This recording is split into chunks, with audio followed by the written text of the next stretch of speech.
Why is everybody suddenly moving to Malaysia? More specifically, to Kuala Lumpur. Is it the affordability, the weather, the food, maybe the lifestyle? In this video, I'll show you what it's like to live in Kuala Lumpur, Malaysia.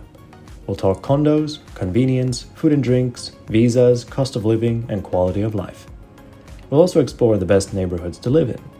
And of course, we'll get to the real reason why so many expats seem to be choosing Malaysia as their new home base. Let's start with the vibe. Kuala Lumpur is a city of contrasts.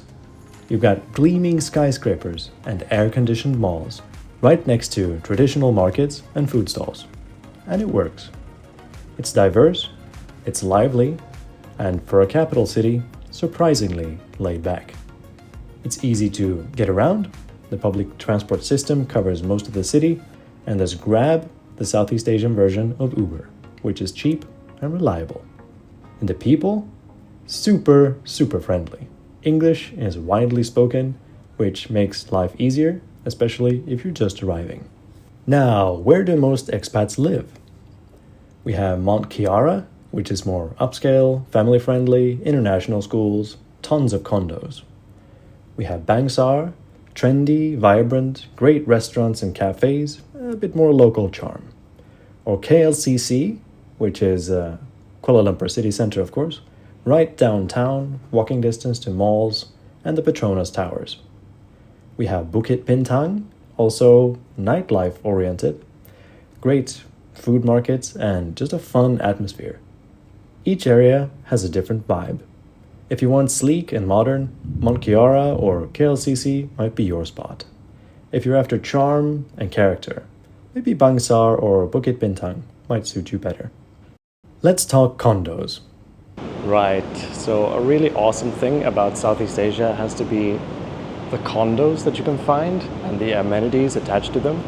So here we have a yoga room and a sauna, steam room, jacuzzi, gym, infinity pool. So let me show you some of these amenities and take a look around. This is where Malaysia really stands out. For around $500 to $800 a month, you can get a high-rise apartment with security, a gym, a pool, a jacuzzi, and a sauna. In many Western cities, that barely gets you a studio, far away from the city center. And it's not just rent. Utilities are also very affordable. Internet is fast and cheap, and eating out, also cheap. A full meal at a local restaurant can cost as little as $2 to $3.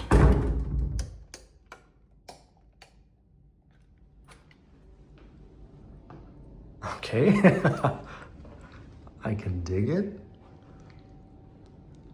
Don't know if this is conveyed on video, but this kitchen is massive. Take off my shoes. Living room. What's behind here? Okay, just utility stuff. And then bedroom.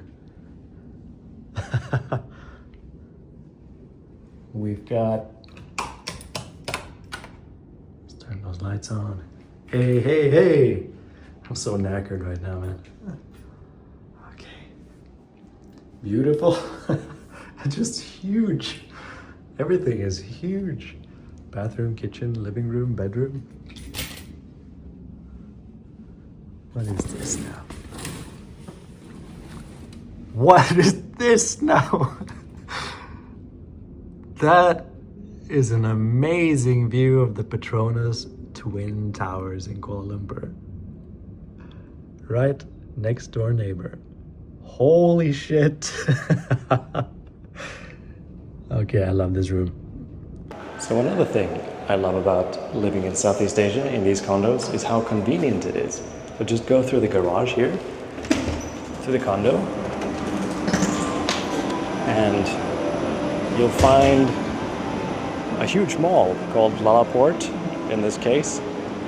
And right as I come out the garage, you'll find restaurants everywhere with all kinds of food you can imagine, and then you can just go into the mall. and find anything you could ever want. So it's just super convenient.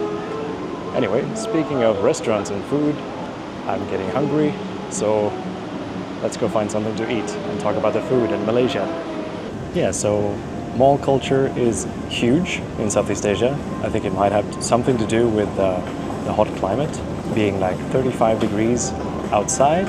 Everything is hot and humid, and everybody appreciates the AC, so they can just come into a mall and enjoy the pleasant temperature and get what they need.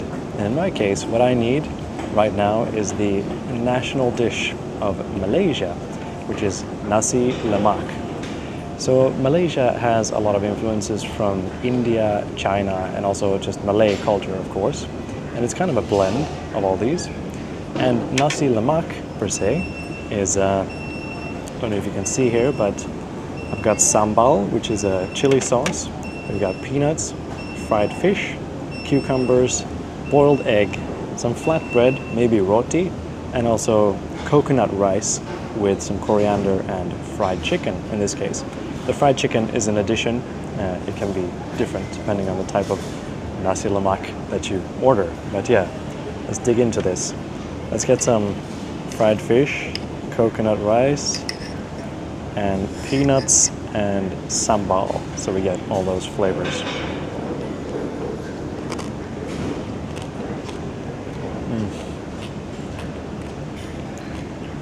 Oh, that's beautiful. The chili has that spiciness you need, the peanuts, fried fish, the saltiness, coconut rice, slightly sweet. What a combination. Food in KL is incredible. You've got Malay cuisine, Indian, Chinese, and a lot of fusion in between. And it's everywhere. Food courts, night markets, mamak stalls, open late into the night.